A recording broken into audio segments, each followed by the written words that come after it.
Welcome back, fellow farmers and friends, to Frankenmuth Farms here on our Start From Scratch roleplay series that we have going on here. And we are officially about to progress our way into the month of September. And I just got to say, you guys have absolutely been slaying the first episode of Frankenmuth Farms. I'm so ready to get further progressed into this series and just see how things develop here on Frankenmuth Farms. I do apologize that it's taken me a little while to get the second episode up. Things have been getting a little busy here around the house and with work, but nonetheless, we have some time here, so we're gonna dive right into episode 2. So just a quick recap here from episode 1 if you're just catching up with the series. So basically, just go back, check out episode 1. You're gonna get the lay of the land, you're gonna get the rules for the series here, but very briefly, just hitting the high points. We are starting from scratch in this series. We started with $0. We can only make money from doing contracts in our own fields, our own products, animals, so on and so forth.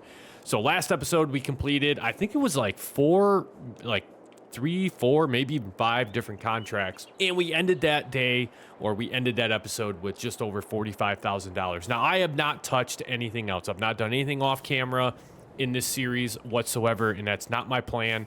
I don't intend on doing things off camera with this series. Everything we do is going to be live, recorded, edited, and uploaded for the YouTube channel, so that way you guys don't miss out on anything that we do throughout this series. We did some fertilizing contracts in the last episode. We have some leftover fertilizer here, which is good for us because we can use it for future fertilizing contracts. We have 3,382 liters of fertilizer remaining. And truthfully, for the month of August, I think we're done. That is until I seen this contract here. Yeah, listen, here is the thing though. Here's the thing.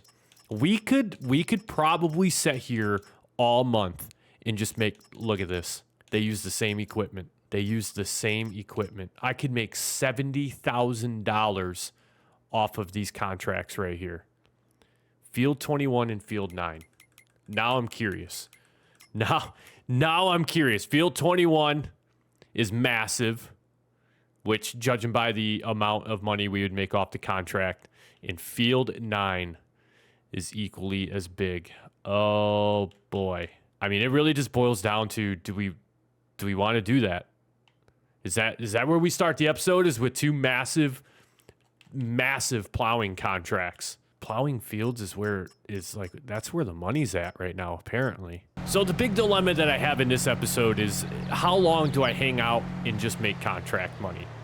I feel like at some point we have to progress forward with, oh boy, why does the steering in this truck feel so crazy in this episode?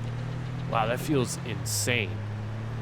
But yeah, I just don't want to hang out and make hundreds of thousands of dollars in 1 month off contracts. And I did last episode discuss possibly turning down the economy, or turning up, I guess I should say, the economy difficulty to hard economy. This is gorgeous. You mean to tell me that this plot of land right here, with all of these barns and sheds on it, literally cost $47,000? No way. That's insane. Now we just have to figure out, I think this is actually, in full disclosure, I don't know for certain, but I feel like this is the farm that you start with in New Farmer on Frankenmuth. There's really not a place to put our farmhouse out front. I mean, let's just kind of get an idea what this is going to look like with an actual farmhouse on it, because that's the other aspect of this that we got to take into consideration too. We can buy the land, we can do what we want to do with that. That's relative. I mean, that's cheap enough, I guess I could say. So like $150,000 for that house right there. I want to just purchase a house and just, that's it. Like, that's our house. We're done. We're set. We're ready to rock. $50,000 for those, $40,000 for those, $30,000 for a little bit of a smaller house. The log house mod is pretty nice, but I don't really feel like it fits with the map. This tiny little farmhouse here, though, would absolutely do the trick. I mean, that would be ideal. The thing that's kind of tripping me out, though, with this one is what is actually the front of the house that should face the road? Like, in my head, the house should sit like this or like this and face the road. But I feel like everything faces away from the road. So kind of a dumb reason not to really go with that house. But, yeah, I don't know. I don't know. Maybe we just roll with, like, one of these $30,000 houses here. Because that, like, I have no doubt what side is supposed to face the road. And yeah, that might be what we're going to go for. Okay, so I think we just made our mind up. Roll the dice. Hey, first thing, let's do this. I'm kind of all over the place right now with getting this episode started, but here's what we're going to do. We're going to turn the economy difficulty to hard, or to the highest that it will go. Why can't I find it? Where in the world is this? I'm an idiot. I was looking right at it the whole time. All right, we're going to turn this up to hard. And from right there, we're just going to go ahead and save the game. Now what I want to see is how does that affect... it's got a little bit of... Yeah, it's got a little bit of an effect. So the contract prices actually have dropped. Previously, I think this one was up over 40,000. As well as, I think that one was also a little bit higher. But yeah, I mean, rather than making over 70,000, we would actually only make 55,000. We'll call it 50, pretty close to 56,000. But yeah, nonetheless, their options, they're there. Field 21 is obviously the bigger field of the two. Field 9 is 32.67 acres, and Field 21, 44.7 acres. So yeah, pretty much 12 acres bigger is Field 21 than Field 9. I'm torn. Like, I'm so torn on this. I have an idea, though. If we were going to roll with this, let me see what's on sale. Pretty much nothing. The same things that were in last episode. If we were going to do this, I would absolutely buy the 9-meter plow. And I think I mentioned this in the last episode. I feel like it's something that we should do. My fear is if I buy the plow, but I borrow the equipment, what if we just leased a tractor for next to nothing? If we just leased a tractor for about next to nothing, what's the fee that we're going to get charged if we borrow this equipment? $4,700. Let's take a look. If we were to lease, and horsepower doesn't matter, and I'll explain why in a little bit. If we were to lease this tractor, $6,200. Wow. Okay. Possibly. Never mind. We might not be able to really cheat this one too much. Kind of a last look here. The Valtra. Some of those smaller tractors. I'm not really super. Ooh, we could. What if we did the Kubota?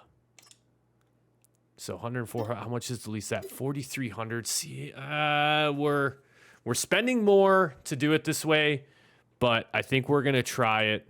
We don't need the front weight. Does that help us out? Yeah, that brings the price down quite a bit.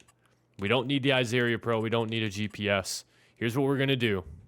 We're going to lease this Kubota, and then we are also going to lease the 9-meter plow. All right, so we spent a total of $5,000, which is okay. I mean, yeah, we're kind of taking a hit here a little bit. We actually would make more money if we just borrowed the equipment, but there's a very specific reason why I'm borrowing this plow, or leasing this plow to use for this contract. And I know what you're thinking. You're probably like, damn, misled.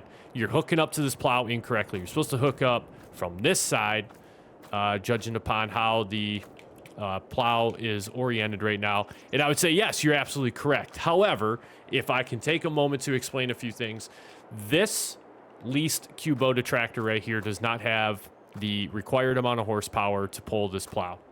However, if we hook up from this side, as I am right now, the horsepower may or may not be a factor. So here's what I'll show you guys. Let's go up, and before these contracts disappear, let's accept Field 21 and let's accept Field 9. And then what we'll do is Field 21 is up there by our plot of land that we are soon going to buy. So I'm going to make my way up to field 21, and then we're going to get started with that plowing contract. I really hope all this works, or I'm going to look like an absolute fool.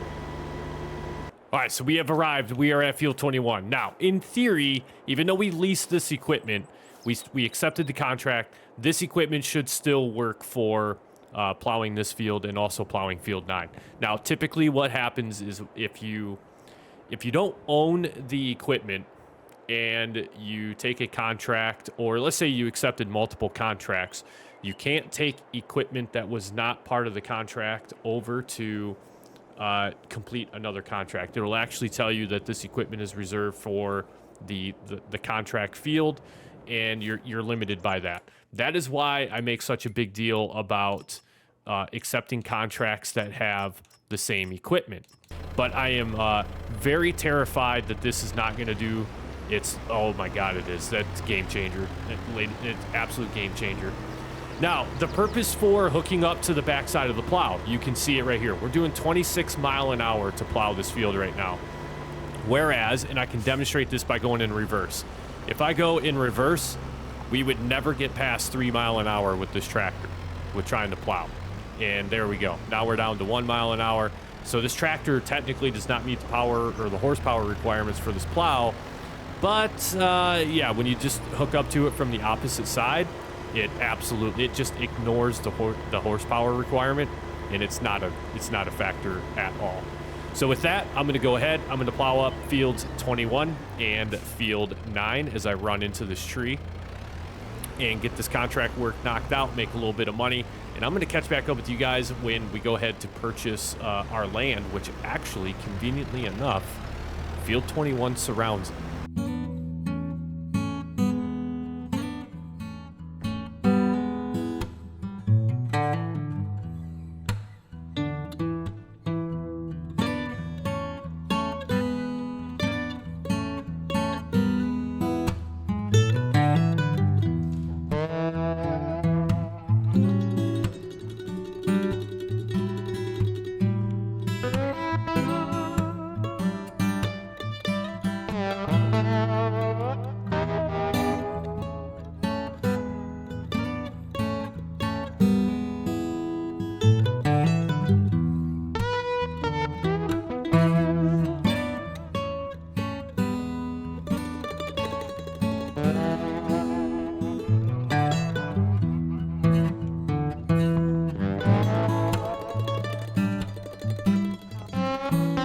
Well, I must admit, these plowing contracts were massive and also massively time consuming. So we have lost, I shouldn't say lost, I mean, we're going to make money, but we've lost the rest of the month of August here. We should be finishing up this contract here in probably the next pass or two. So field 21 and field 9 are going to soon be both completed for their plowing contracts, which is going to bring us in about, I think around $56,000 in total.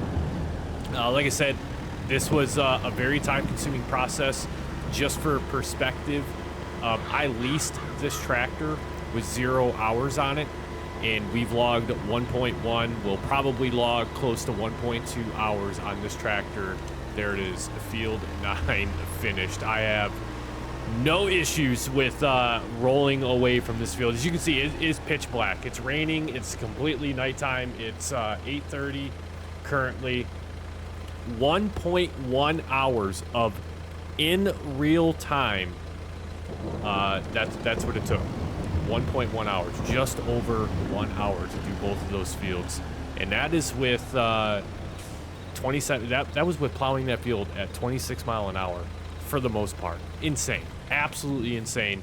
I need to turn my flashlight on. So with these fields done, let's go ahead and turn these contracts in and collect the money that we're gonna make for those, and then quickly before I get charged any more money, we're gonna go ahead and return the Kubota, and we're gonna return the plow. Done. $103,000. That's awesome. That is awesome. I need to make my way back to camp, and I need to get some much needed rest. And I'll catch up with you guys in September. Welcome to September here on Frankenmuth Farms. We are gonna stroll back up near Field 21 where we were just doing our plowing contracts back in August. I noticed something as I was completing those contracts about this area around Field 21, which I stand corrected. We actually would not, Field 21 would not technically be the field that we would probably look to purchase if we do take the opportunity to purchase this set of land here. So just quick overview of the map. Again, looking at this area here. So some initial considerations that I have. One, I think it's a no-brainer. I think we purchase plot 15. But I think in the future, what we need to look at doing is also purchasing plot 51 and plot 53. Now, here's what I'm thinking. Here's why I'm saying that we buy both of these plots of land over here. So if we were to pick up these couple plots that we were looking at here, looking at right here, 51 and 53, that would be this small parcel of land over here and this large parcel of land here. Now you can see there's a couple driveway entryways here into these areas. Now, I wouldn't necessarily turn this into additional farmland because, well, rightfully so, we're probably going to look at purchasing one of these fields here in this surrounding area to call our own as part of our farm. I would more so utilize this area for any silo systems, perhaps, and then more importantly, this is a great set of land here to put animals down on. Chickens, cows, pigs, sheep, you name it. This is probably more than enough space because what we have for animal options here is cows are typically going to be the biggest area that you're going to need. And we would most likely end up rolling with, I don't know, probably something along this line here, with the automatic feeding robot, or perhaps this one right here holds 240 cows. And then you can see there's tons of space. There's plenty of space to put this cow pen in and hold up to 240 cows. It doesn't even end there. We have plenty of room to put a sheep pen in. And then with that, we also still have plenty of room to put a chicken pen in. The space is perfect. The space is absolutely perfect. So in the near-term future, plot 51 and 53 are definitely going to be something that we're going to look at purchasing. And then that kind of leads me to think maybe what we do is we just look at buying field 11, and we look at buying field 22, and then perhaps buying field 20. The big thing is we need some productions. We need to actually have land that we can call our own. That's the big thing. This is going to be a perfect starter farm right here. I'm still just absolutely stunned that this only cost. I mean, matter of fact, we're just going to do it. We're purchasing this land right here, buying that. Plot 15 officially ours. Done. Deal. Now, with purchasing this land, the next objective becomes, of course, we need to put a house down here. Now, I think what we're going to end up doing is, for the time being, because we are back down to $56,000, we're probably just going to look at putting something relatively cheap in here. And if we take a look at current farmhouse options that we have, I mean, we do have plenty of cheaper options that we could potentially rock with here. But for right now, I think our tent, our little garden lounge that we have, works perfectly. I mean, we really could afford to just go ahead and put one of these small houses down for now. I mean, it's not really asking too much to just put a small house like this down and then just be done with it. That puts us down $26,000. You know what? I think that's what we're going to do. So this is it. This is officially home. All the money that we just earned from doing those 2 plowing contracts was reinvested into the land that we have here. I really like this because I just feel like it makes the most sense. And to be completely honest with you, so, it saves us so much money in the long run because we own these big barns now that we can park all of our equipment in. And now some of you, I understand maybe like, oh man, that's kind of a bum way to do this because now you don't have to really spend any money like building out your farm. I got it. You know, and I apologize if that's the way you feel, but I think like financially this just made the most sense to purchase all this. Now where we're really going to still get hemmed up is we don't own any equipment. Still, to this point, we own 0 equipment. We don't own any of our own farm fields, and we don't have any other way to make any money other than our contract work that we've been doing. So let's take a peek around in here. This is awesome.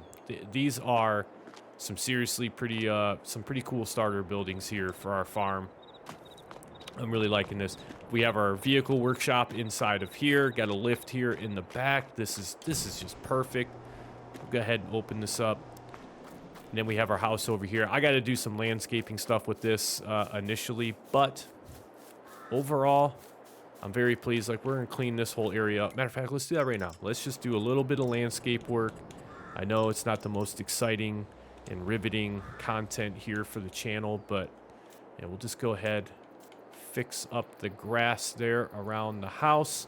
I'll probably come up with a little bit of a different parking plan here, but I would like to do a bit of a walkway over towards, we won't do wet mud, but I don't really care to do asphalt either.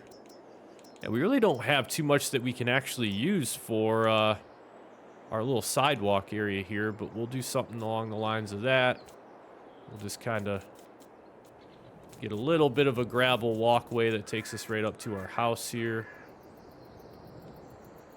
Yeah, that works out perfect. And then we'll just do a little bit of a driveway action here. Doesn't need to be anything super fancy for right now. That looks perfect. I like it. Eventually, we'll probably do a little bit of fencing around here. We'll get that all taken care of, dressed up, looking good. The meadow grass, is that gonna match what I currently? No, not quite, but it's okay. It'll work for now. Taking a look at the sales page, nothing changed. Absolutely nothing has changed. All the same things from the month of August are still there in the month of September. It's kind of a bummer. I was hoping there'd be some new stuff in there that we could eventually work towards with our contracts. Which, speaking of contract work, we need to take a look and see what we have available to us for the month of September. We do have some harvesting contracts. Unfortunately, I'm not doing either one of these. They're potato and sugar beet, and I'm gonna level with you. I'm not in the mood to do any more plowing contracts, despite the absorbent amount of money that they would make for us. Now, the sowing contract, that's not bad. That's not horrific. And that's field 9, which we actually just plowed field 9, and $31,000 to do some seeding is not that bad. So let's go ahead and borrow those items. We're absolutely going to take care of that for field 9. But anyways, I thought I had a contract or a mod installed where as we completed contracts for fields, it gave us a reduction in cost when we go to purchase that field. I'm going to double check and see if I still have that installed or if that's even still a thing. It may not be a thing. We're just going to start off with, we'll do 3,000 for the start of this right now. We'll hop in here and then let's go ahead and fill this up. How much is this actually going to hold? The answer to that question is 3,000 liters. So this will hold a total of 6,000 liters for this seeder here. Double check the contract real quick just to make sure I know what type of crop he wants, and it will be wheat. We are already set to wheat. We're good to go. I'm going to make my way up to field 9, and then we're going to get this seeding underway, and then talk about some things that we're going to really be focusing on here coming up with the ways that we want to utilize the money that we're making off of these contracts as well, because we need a plan for getting some equipment. It doesn't make sense to buy farmland without owning any equipment. I mean, leasing is an option, but yeah, that gets pretty expensive. So we'll catch up on that here in just a little bit. I'll finish making my way up to Field 9, and we'll get started with this contract.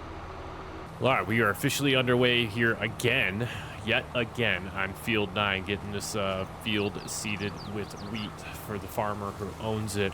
So yeah, as I was saying, as we were driving out here to Field 9, so some of the big things I feel like we need to focus on is what we're going to do for equipment. Now, basically, to get any sort of starter tractor, we're going to need at least $150,000 in the bank. So buying the land that we have thus far makes sense in the fact that now we own it. We have suitable land, we have our barn in equipment storage space, we have our new house, so we're all set on that front. What that really does is frees us up now to start looking at purchasing some equipment that we can start filling our barns with, which then in the long run reduces the need to spend money to borrow equipment for contracts such as this one. Now, when it comes to purchasing the equipment, a couple things that I want to keep in mind when I'm looking at purchasing tractors is, first and foremost, definitely horsepower. Horsepower is going to be the very first limiting factor for some of the equipment that you're going to be able to use. Now, I showed you guys kind of the shortcut with using the plow that I used to complete those 2 contracts in the month of August, but it doesn't necessarily work the same for stuff like seeders like you see here. If this seeder, for an example, needs 250 horsepower to be ran, then we need a tractor that has at a minimum 250, and even then the tractor's probably still not going to work at its full capacity. It's probably not going to tow it with ease because we're tapping out on horsepower. We're using all 250 of that horsepower just to drag a seeder behind us. So horsepower is the big first thing that I look at. Now, with looking at the map and seeing that a lot of the farmland on the map is made up of large fields, I'm probably going to be looking at equipment that has a pretty good working width.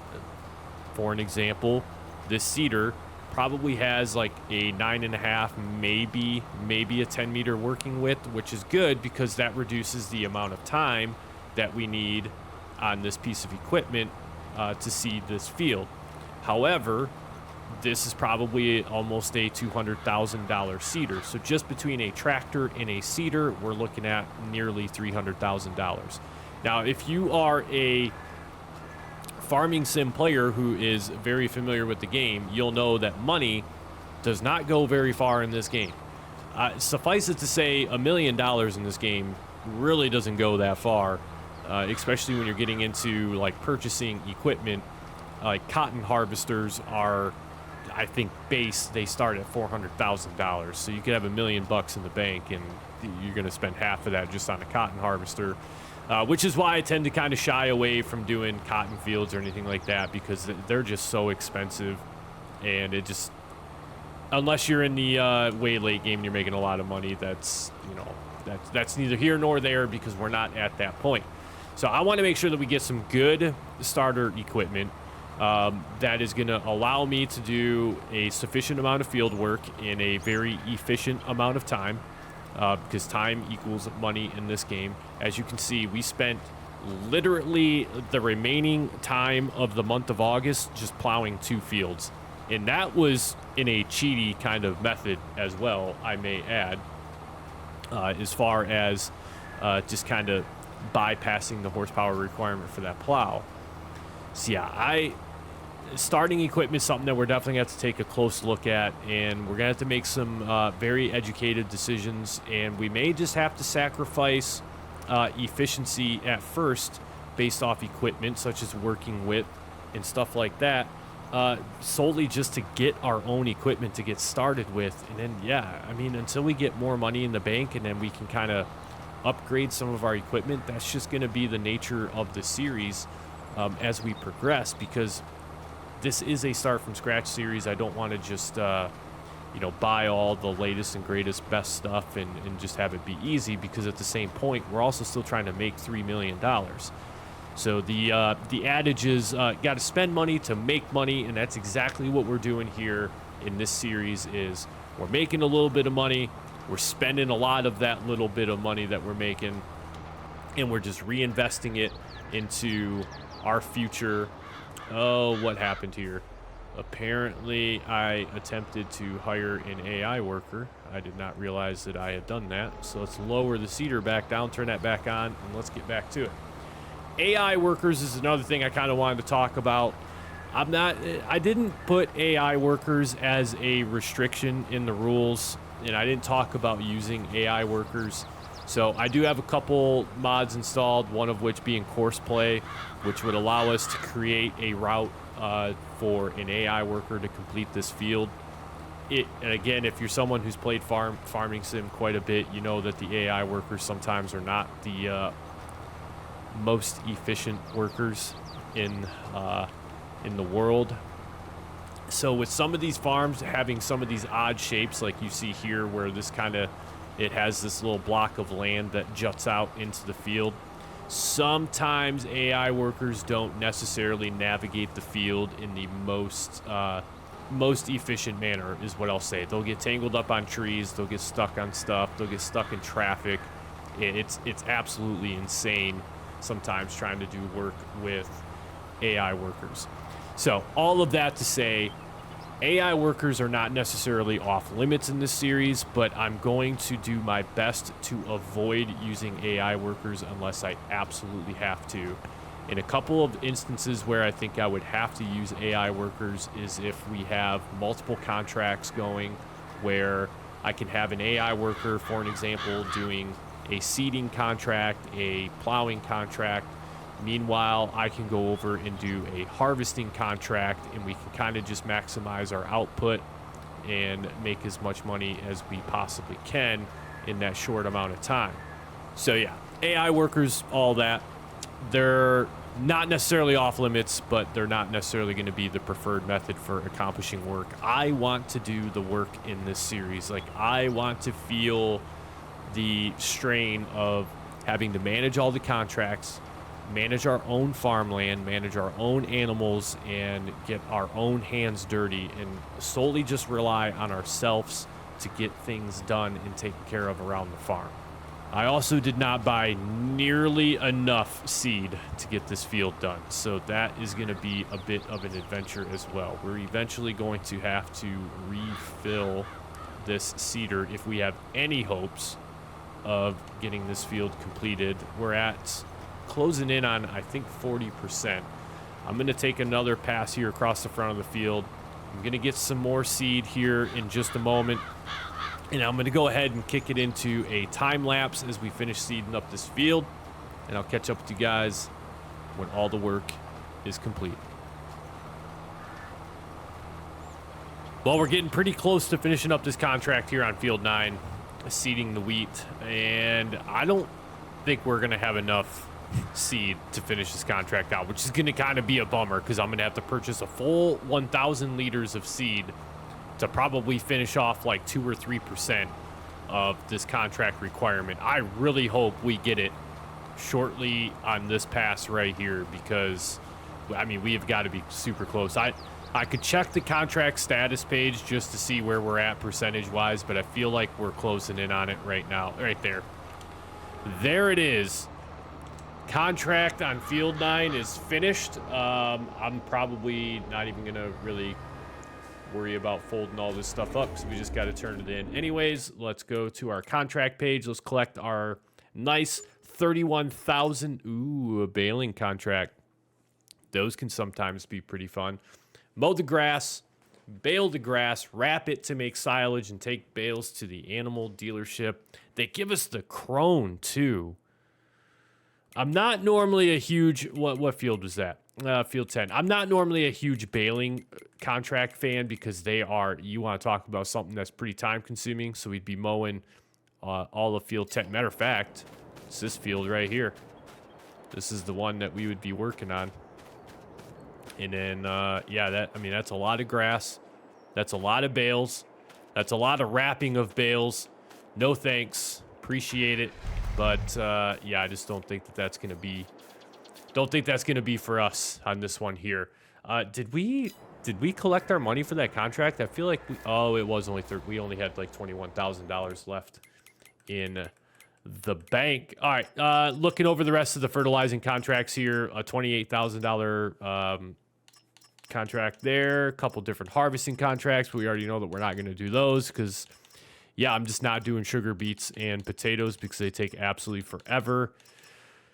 There's yet another seeding contract that just come up for $23,000. It's not horrible. If anything, I think I'd probably knock out a couple of these plowing contracts because they would be quick and easy to do. Maybe a couple of the fertilizing contracts. And then let's take a look. Anything new on... There's nothing new on the sales page yet. As far as starter equipment goes, yeah, I don't know where we're going to start here.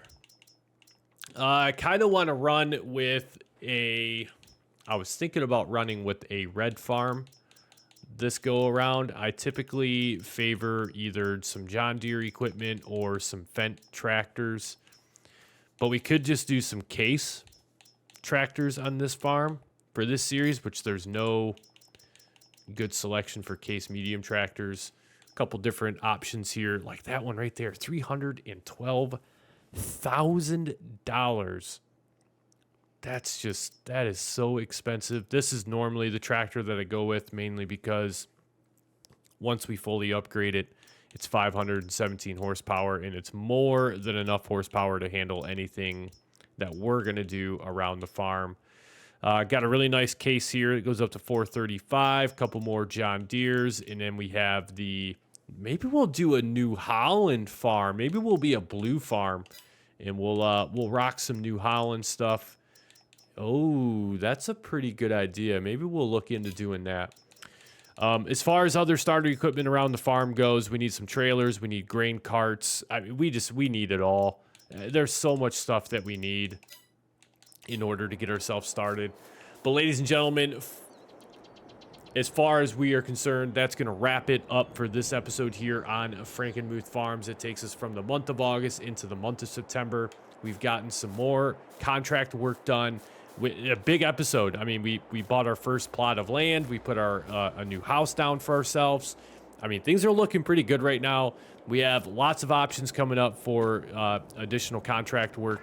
In episode 3, we'll finish out the month of September, and then we'll move into October. And I think that's going to kind of be the structure of the episodes, so that we still get to make the most of our time in the month that we're in, and then we can move into the next month and then kind of get an idea of what's coming up as far as contract work, stuff that's on the sales page, and things of that nature. Hope you really enjoyed this episode. Hope you guys are still very excited for the Frankenmuth Farm series. I know I just cannot wait to continue to progress through the series. I'm getting more and more excited every time I sit down and start recording, just farming sim content in general. But I'm really stoked to get back into this series. I think I'm gonna pump out a few more episodes here for Frankenmuth Farms, as well as I have a No Man's Land episode that probably went up by the time that you're seeing this. Episode 6 for the No Man's Land series should be coming up. I also have a beginner series guide that I'm creating some videos for as we speak. I have the initial episode out, which is just basically a broad overview of the game. And then I want to do a couple other videos as well, as far as like doing field work, managing animals, utilizing productions, so on and so forth. So that way, when I do release the beginner's guide, there'll be a good helping of episodes that people could choose from. But that's going to do it from here on Frankenmuth Farms. We'll catch you in the next episode.